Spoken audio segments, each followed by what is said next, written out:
Hello and welcome to Life Under Lockdown. Today we're continuing our voyage around the world, and we're now in the great country of Poland, and we're delighted today to be joined by Marta Czajka from TV Trwam.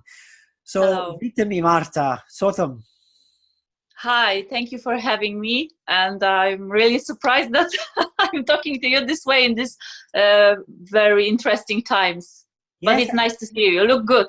yes, thanks very much. You too. And of course, since we last Thank met, you. you've now got married, and you've Yeah. been back to Poland after your very successful documentary on the life of the Catholic Church in Scotland. And if no Oh, one has thank seen you for this word. Yeah, it was really good. It was really, really good. And I think it was really well received here. And if someone hasn't seen it who's watching this, then I recommend looking up Faith of Our Fathers on YouTube, on TV Trwam, which is the channel which Marta works for. It's a Catholic For sure. channel.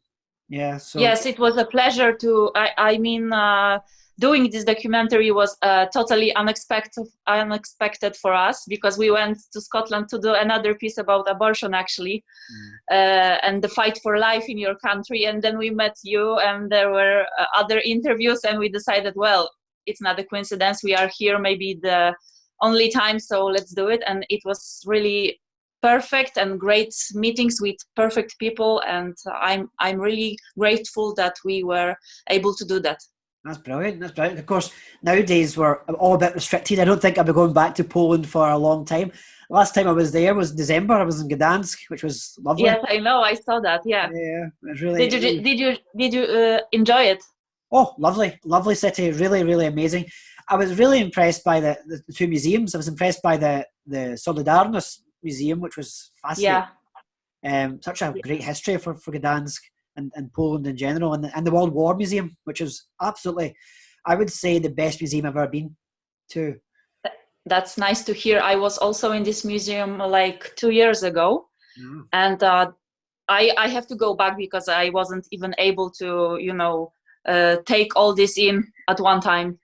It's incredible, and it's funny that we're talking to you today on VE Day, Victory in Europe, when the Allies won the war against the Nazis 75 years ago. This video will go out later on, but we're talking on that day.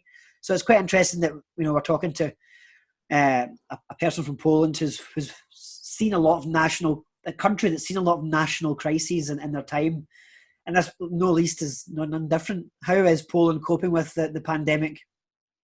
Yeah, also I have to tell you that today we celebrate in Poland, in Polish church, the day of our main patron of Poland, Saint Stanisław. He was a martyr. Yeah, so, great day for an interview like this.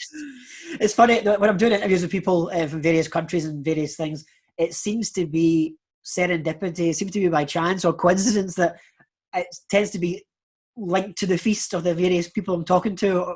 So I'm not surprised that it's the feast of Saint Stanislav. Yeah. You can tell us about Saint Stanislav. What was his kind of general story?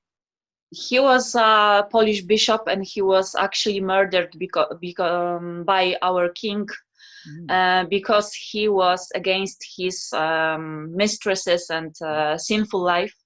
So he became the first patron of Poland because he was fighting for faith, but also for people to obey the rules of our God.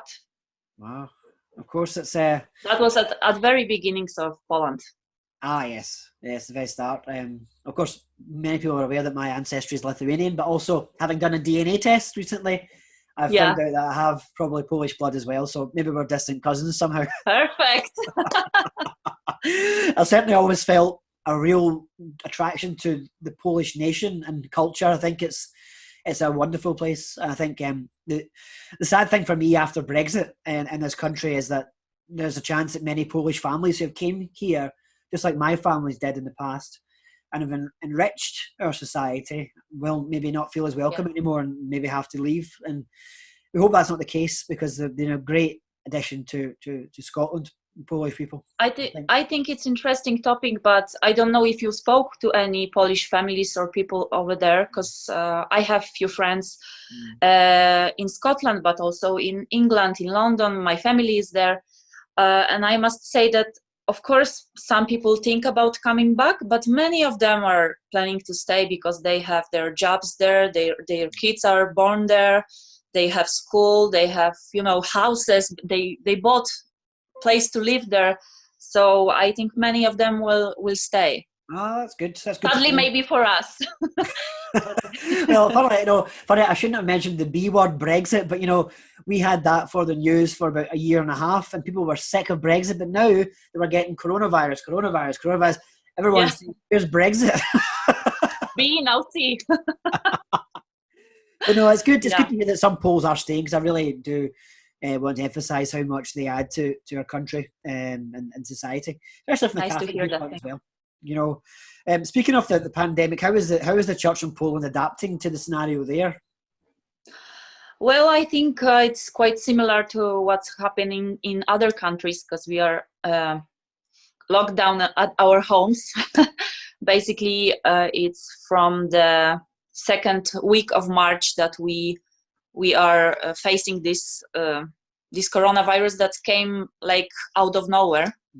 Maybe some people that were in government or that are medics or something like that knew something, but for regular people like us, it was a total surprise. And of course, when we saw pictures from Spain or Italy, it was heartbreaking. And I must say that in opinion of every people, what Polish government did, that they started to do these restrictions very early when there was not even a case in Poland.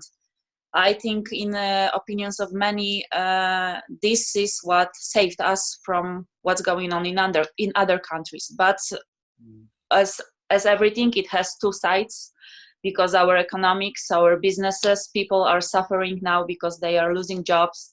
It's a difficult time, I imagine, as well as in Scotland and in other countries. Yeah, it's pretty bad here. It's hit our community quite hard. As you say, you mentioned that Poland took the decision quite early to close the borders. We didn't do that. We still had flights coming in from Wuhan, of all places, and other parts of Italy and Spain, and people going on holiday to Spain and things. It was just a crazy scenario. We didn't take enough decisive action, I don't think. But again, that maybe is for once this is all over to analyse what could have been done and what was the most effective thing. We don't really know yet when the full numbers appear, but we do know that we're pretty badly hit. Our churches in Poland, we were told a lot about the situation in England, especially about the decisions taken by the government there. And to be frankly, to be honest, it was two different approaches, and some people were like, yeah, there is no virus and English people are doing what is normal government supposed to do, don't worry, it will go as a flu.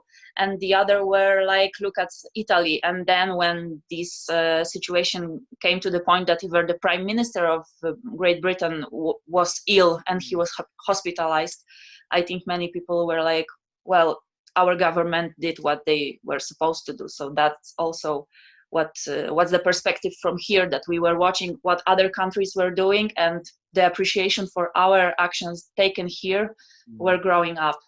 Yeah. And of course, one of the direct impacts, what we saw initially from Poland was that when we were shutting down our churches here, because quite frankly it was dangerous, the Polish bishops, I think some Polish bishops anyway, said that they would put on more masses to have this social distancing. Exactly. Is that still continuing? There were different phases. At first, of course, from the beginning, our bishops said that we have to obey the orders from government.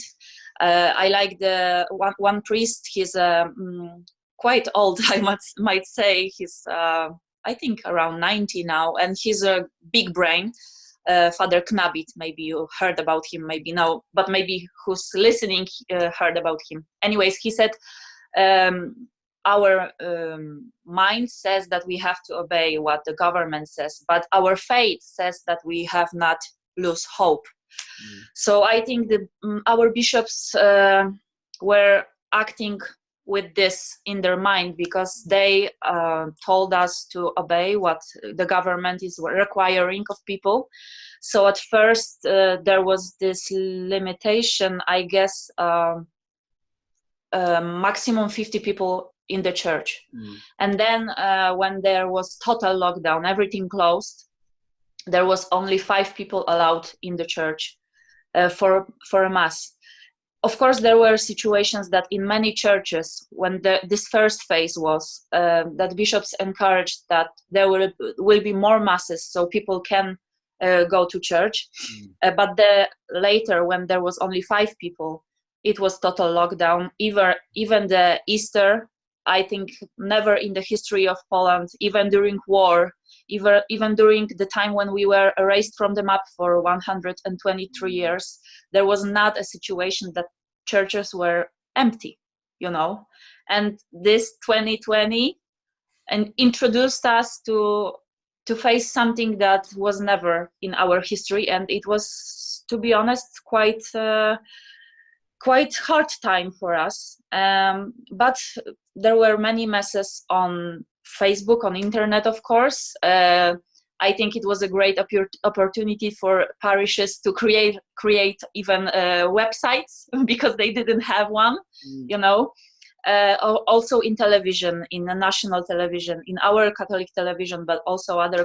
There were masses every day. They are till today. For example, Częstochowa, Jasna Góra, the main train in Poland, mass from there is every day in television, even now. So now the situation is that we have 1 person per 15 square meter in the church. So depends on the size of the church. Okay. It's interesting you mentioned that with TV Trwam still putting out the masses. We're unfortunate here that, my concern is that there's many people who don't have access to the internet and they're maybe older, and they love to see the mass on a TV channel, but we don't have that here. The BBC did Easter Mass in Scotland for Easter Sunday, but apart from that, nothing else. So we really are relying heavily on the internet access. So it's quite heartening that you're putting that on for people in Poland. Obviously, you're a Catholic country. We are not so much a Catholic country, but how's your work with the station been affected given your lockdown? Yeah, well, I work at home anyways, so basically nothing changes for me. But if I want to edit something at home, I have to go somewhere and record something, So that was the problem, because we were not allowed to go anywhere. Actually, people were they were scared even to meet, At the first phase when there was total lockdown, for sure, no one. Even we didn't even call anyone to ask for interview, for example. Yeah. But now, even right now, if I call someone, it's dangerous time, especially in the area that I live now. It's south of Poland. The very first priest that died of COVID-19 was not far from here. So even there was this barrier that even priests, they were well, let's wait, Yeah. But it's going. Now it's changing because it's hotter outside. People want to go out, so our government also is loosening all this.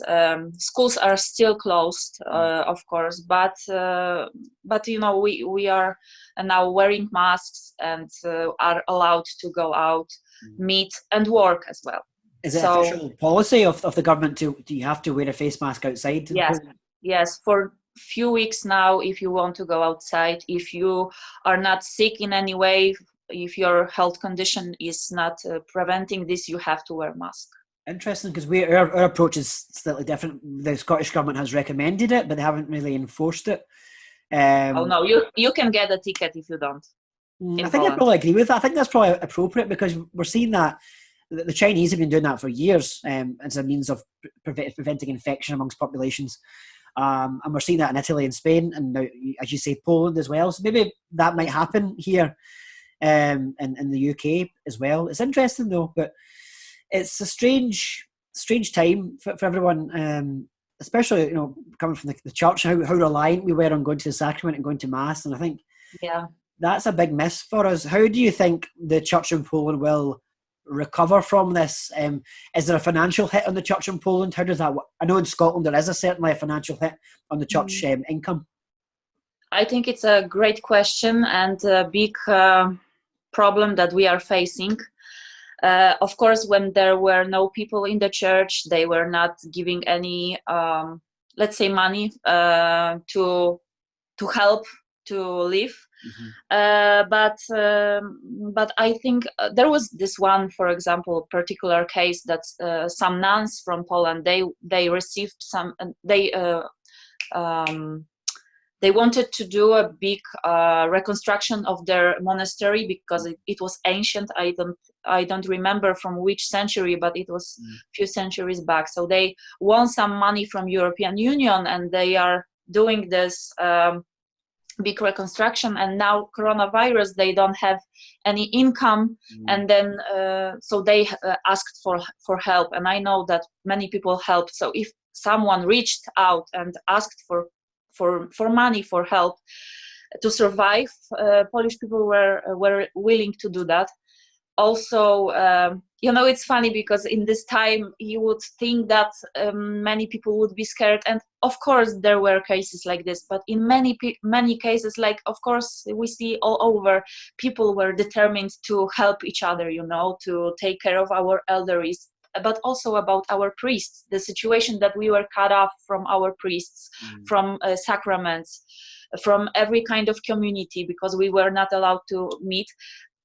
We actually started to missing our priests, and they were, I think, coming to the same conclusion that we miss our people. I was last Sunday at my home parish, in my hometown, and the priest said with tears in his eyes, it was really difficult for us to stand in front of the church and say, I'm sorry, you are the sixth person, you cannot enter, and the whole church is empty.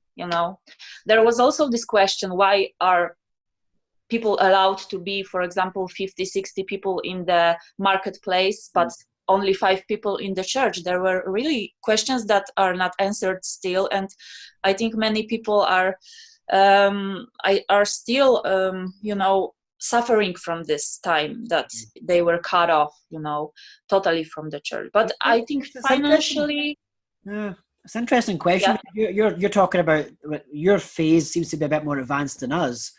Our phase is still lockdown, and churches are enforced to be closed. But as you say about markets, still. So there's still that risk. It's all about reducing risk of infection. And I think, it's difficult given this level of infection rate we have just now. But I think it's possible that we could have some sort of limited access to the churches in the next month's time, 2 months' time maybe, maintaining distance and adhering to hygiene concerns. I think it's tricky. I mean, even for our mental health, I think that's just my opinion. If you are cut off from these things that are spiritually important for you, it's not good for you. It's not good for the social, how to call it. I have Polish word, but I don't have English. You can try the Polish one if you want. For our mental health, because we are suddenly cut off from everything, from family, from our churches, from everything that's important for our interior, life as well. So I really am grateful to our bishops that they fought for us, actually, that we can be in churches. And even now, our bishops say, please let more people come to the church, because one person for 15 meters square, it's actually great. Big basilics are still quite empty, Yeah, of course. And people want to come. 2 meters, isn't it? Yeah. Sorry? It's 2 meters distance here. That's the science, they say. So if you're talking about a basilica of such magnitude you see in Poland, you can easily spread out, and be safe. I have a friend. He's a priest. He's taking care of prisoners, people that are homeless, etc., people with problems. And he built this chapel in the forest. Can you imagine that this chapel is so small that there can only be 3.5 people in there? That these are really situations that we still have questions about that. Also, I would tell you about something, because I was thinking, what could I tell you to show the spirit of us, how we are thinking. Before that, I think there was not even one church in Poland that you could receive Holy Communion on hand, only to mouth. And suddenly now, they say that it's dangerous, and we have to. No, they don't. They didn't tell us that we have to, but they said we would love if you could take it on hand, but if you want, you can do that. But of course, there were different cases. Some priests said no, only on hand. That was a great dilemma for people, Even I speak for myself. I never in my life imagined that I would receive Holy Communion on hand, and I was actually forced to do that for the first time in my life. So these are situations that we are facing that I don't know how this will.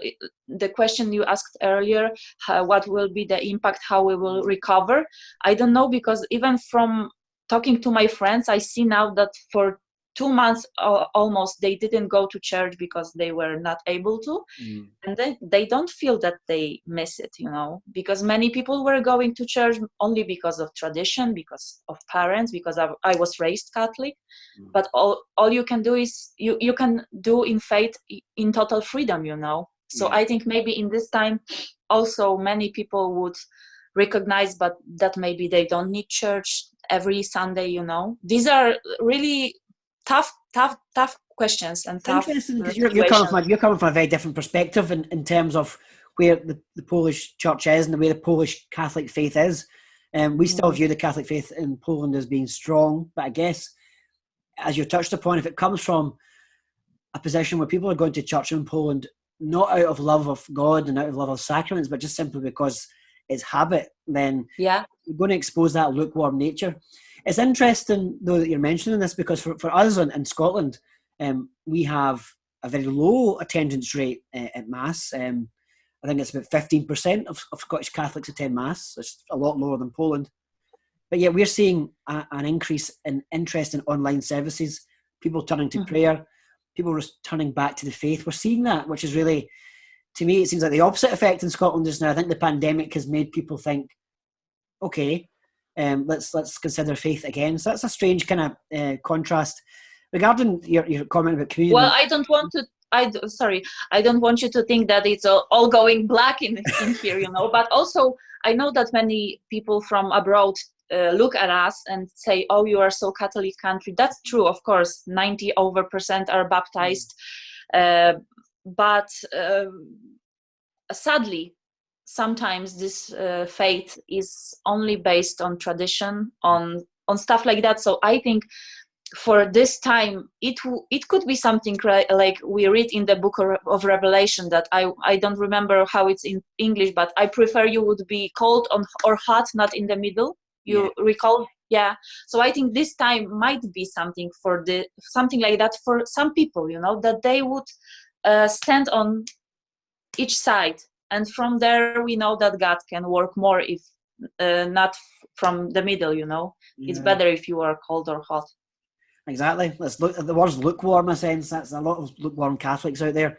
But it's interesting that you mentioned the communion in the tongue. I share your view on that. I find it very difficult to imagine taking communion on the hand. I wouldn't do that. People might find that's a bit extreme. A lot of people have different views on it. I know that. I appreciate that. Yeah.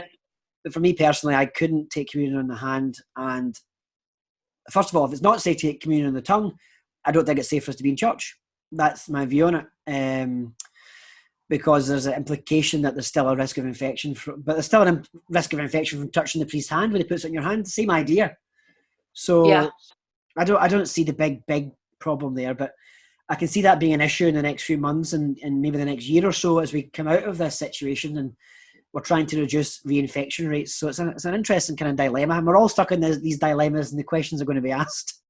Yes, exactly. I must say that also we were facing now in Poland the time, because for many years we were praying here for the beatification of Stefan Cardinal Wyszyński. I don't know if you've heard about him. Yes, so it was supposed to be in June. Because of this coronavirus also, it's not gonna happen. It was suspended. And there were situations during that time that I would never imagine. For example, at sometime in March died one priest in Poland. His name was Piotr Patlukiewicz, and he was known among Catholics in Poland very good, because I think he was the first one who uploaded his speeches via internet. Many people listened to him, and I would imagine, we knew he was sick because he had Parkinson. He died at 60. And but it was sudden, actually, because no one knew that his condition was so bad. But can you imagine the man that I think thousands, hundreds of thousands were listening to him, were growing up with his speech, and his funeral was just his few priests and empty church. Yeah. And we were looking at this, and we were like, is this some sign of times? How could you imagine his funeral like this? And these were like moments, milestones, you say, that encouraged us to some reflection, about life, about everything. Yeah, but also I also spoke to one priest, and he said, Marta, I think God had some purpose in that, because many of his recordings are on internet right now, and people are locked down. Maybe they are reaching to that and listening again to Father Piotr. Well, I hope so. I hope that people will listen to that priest and his great work he did in his life, and he's gone to his reward. But God permits sometimes these things to happen, and our situation that we're in has been permitted by Him, and we will come out of it. And I think I'm quite hopeful the church will be stronger, healthier, maybe smaller but healthier. And certainly that hopefully will be the case in Poland as well, that it'll remain healthy and big. But so thanks for your time today. Thank you for having me. No, absolutely not. I mean, I think it's a wonderful experience to share. This is one of the fruits of lockdown, is we can share with each other across the world, and relate experiences. And it's good to see you're healthy and well. You too.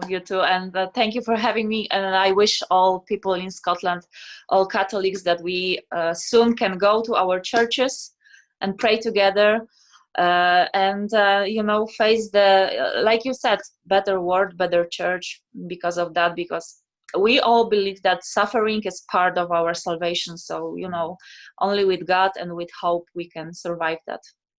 Oczywiście. I dobrze się bawiłem dzisiaj. Dobrze się bawiłem. Dziękuję bardzo. Wow, your Polish improved. I'm so happy.